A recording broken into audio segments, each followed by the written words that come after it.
Nous sommes dans quel contexte aujourd'hui? Sassou est affaibli, quoi que vous le disiez. Sassou est affaibli.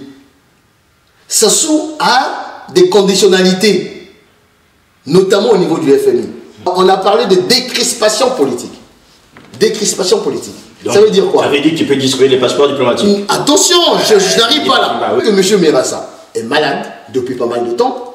Ça va faire peut-être plus de 4 ou 5 ans que M. Merassa n'a plus quitté Brazzaville. La dernière fois que je l'ai vu à Paris ici, j'étais encore à Paris. Bref, il a fait une démarche au niveau du consulat de France. On lui demandait de revenir au mois de février de l'année 2018. Il est malade, il voulait faire des examens complémentaires parce que ce n'était pas suffisant à Brazzaville. Il se dit, bah, écoute, il y a un droit. Je veux me référer. Dima Fimba, est-ce que finalement, on ne peut pas dire qu'aujourd'hui, le pouvoir est en train de donner des signes, je dirais, d'affaiblissement, ou encore tel que vous le dites, mais en même temps des signes de bonne volonté, puisque M. Merassa estime que ça a été de bonne volonté. Est-ce que vous appellerez vos autres collègues de l'opposition à Brazzaville d'aller chercher leur passeport et de venir peut-être à Paris? Je demande au pouvoir de respecter les droits des Congolais stricto sensu, point. On n'a pas à aller demander, on n'a pas à aller quémander son passeport. Son passeport, c'est un droit. Voilà. M. Merassa est arrivé à Paris, il a fait cette réunion, et finalement, ça crée la polémique dans laquelle vous êtes actuellement indexé.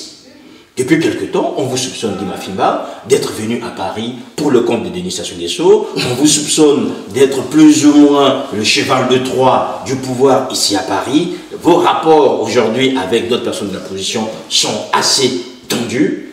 Dans cette affaire de Merassa, d'abord, est-ce que vous pensez que ceux qui aujourd'hui mettent Clément Merassa au pilori ont tort de le faire? Non, déjà il faut essayer d'être un peu plus précis. Hein. C'est des... Comment je peux les appeler? C'est des grains de sable. Des gens qui racontent leur petite vie, je les cite. Il y a le groupuscule de la libération du Congo, là. MLC. Le MLC, je ne sais quoi, là. Avec les Richard. C'est du pipi des chats, ça ne représente rien. Alors, vous prenez Nzaba ou quoi, là, John Bidit, qui a aujourd'hui indexé, je le reprendrai direct, je lui répondrai directement. C'est du pipi de chat. Madame Malalou, avec son histoire à dormir debout, elle qui est partie de l'Issouba, Mokoko, après elle se retrouve à MLC, après Kolela, elle n'a pas de... Bref, je mets tout simplement en garde ces gens-là pour dire, attention, si vous descendez les caniveaux, je descends les caniveaux. Surtout les propos tenus par John Binit, qui dit, on va les trouver ici à Paris, on va les... Ah, attention, je dis à ce jeune frère, attention, tu ne parles pas à un oiseau là. Hein? J'aime pas les gens. Moi, j'ai affronté les cobras de Sassou à Brazzaville et c'est pas à lui que je vais trembler. Non. Écoutez, ça fait 20 ans que je fais de la politique, hein, plus de 20 ans. Et je sais comment décrypter les attaques. C'est pas par hasard qu'ils s'attaquent à moi. Ça a commencé par Parfait Biani, un moment avec quelques extrémistes, je dirais, de nos frères du Poul. Bon, qui m'ont, du jour au lendemain, ils ont compris que ma fille était devenue un mochi, soi-disant. Ils m'ont attaqué.